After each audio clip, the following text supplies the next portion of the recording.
Currently, we only have 9 days and 18 hours left of this Blazing Flame Season 1 in the Kingdom Arena. So in today's video, I thought I would show you guys 3 arena teams that I am currently using right now to increase my overall rank and hopefully help you guys increase your rank before the season does officially end. Alrighty, diving into the team, we've got Capsaicin and Hollyberry Cookie here in the front. We have Pitaya Dragon in the center with BTS and Pure Vanilla Cookie in the back. We've got the Old Pilgrim Scroll, the Whistle, and the Variant Jelly Watch. As always, you can swap out the Variant Jelly Watch for the original common Squishy Jelly Watch depending on which one you have leveled up. And when it comes to the toppings, Hollyberry Cookie is running a full Swift Chocolate build. Again, the main focus is stacking up as much damage resistance and cooldown as you possibly can. Because she is in the front line, I would sacrifice a little bit of cooldown for more damage resistance if you have to. Capsaicin is running a full solid almond build. As always, the main focus is damage resistance to aid in their overall survivability. Obviously, more HP will keep him alive a little bit longer, more attack will increase his overall damage. Pitaya Dragon is running a full Searing Raspberry build. Again, the main focus here is stacking up as much damage resistance as you possibly can to aid in their survivability, while still stacking up as much attack percent as you can to aid in them doing more damage. I will say that I have 2.9% here for the overall cooldown, and this does aid in timing their skills at that 1 minute mark in case he does get stunned. Pure Vanilla Cookie is running a mixed set. We've got 2 solid almonds and 3 Swift Chocolates.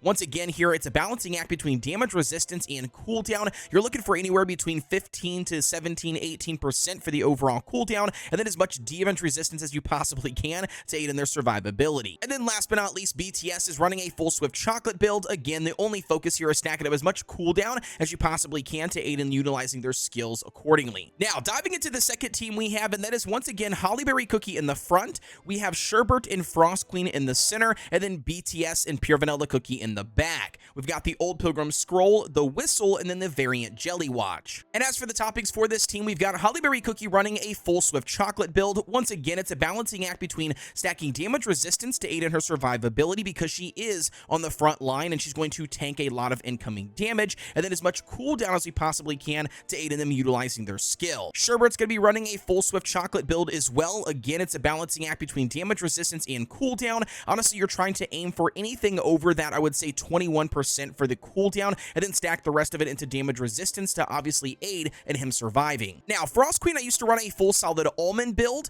but honestly, I have swapped over to running 3 solid almonds and 2 searing raspberries, and I do seem to have a lot better luck utilizing this combo because it allows Frost Queen to also do a little bit more damage than what she would on a full solid almond set. For this build, our main focus is stacking up damage resistance as much as we possibly can and attack percent as we possibly can. Once again, just to aid in doing an additional attack alongside with staying alive. My Pure Vanilla Cookie is running the exact same build as before, so we've got 2 solid almonds and 3 Swift Chocolates here on a mixed set. Again, it's a balancing act between stacking damage resistance to aid in his survivability and then cooldown to utilize his skill more often. I would honestly try to aim for anything between 15 to about 17%. And then BTS also is going to be running a full Swift Chocolate build. Again, the main focus here is stacking up as much cooldown as you possibly can to get over that 24%. Now, then diving into the last team, and that is the Pitaya Scam Comp or Cheese Comp. We've got Pitaya and Donut Cookie in the front. We have Moonlight Cookie and Captain Caviar in the center with Squid Ink in the back. We've got the Whistle Treasure, the Revive Feather, and the Old Pilgrim Scroll. As for the toppings for this team, we have Space Donut running a full Searing Raspberry build.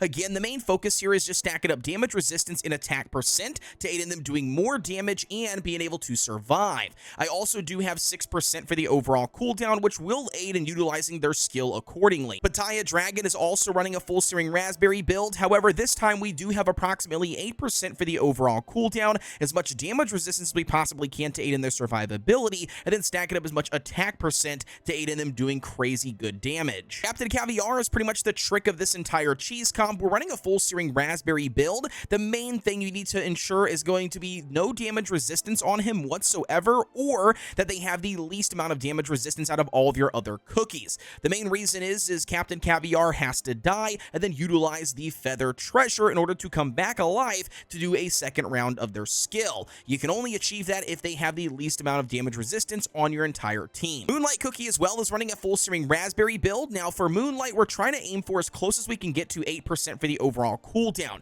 For my Toppings here specifically, I just didn't quite meet the mark, but it still is working out just fine in the overall arena. The rest of it, we're stacking up attack percent because we're getting very aiding in her doing a lot more damage, and then also whatever damage resistance you can get up via the substats will make sure that she does stay alive, especially if you do not kill off the enemy in the first rotation of attacks. And then last but not least, we have Squid Ink running a full string raspberry build as well. Again, the only focus we have here is damage resistance to aid in the survivability, and then attack percent to aid in them doing more damage. Obviously, having additional crit percentage, you can see here for 5, will also aid in them doing more damage and getting a critical strike. And with that being said, that's going to wrap up our video today on the 3 arena teams that you guys can use right now to your advantage in the Kingdom Arena season. Don't forget to like, comment, and subscribe here on the channel for everything Cookie Run Kingdom related. Also, one quick announcement: if you are a Kingdom design decorator, maybe you are really good at it, maybe you got some awesome builds, or maybe just in general you want to try your hand at a contest, I am hosting another one of those via my Discord. You can find that link provided down below in the description. I've got all the information that you need to know over there alongside my moderators over there that can fill you in on how to enter into the Kingdom Design contest. I literally have cash prizes for 1st, 2nd,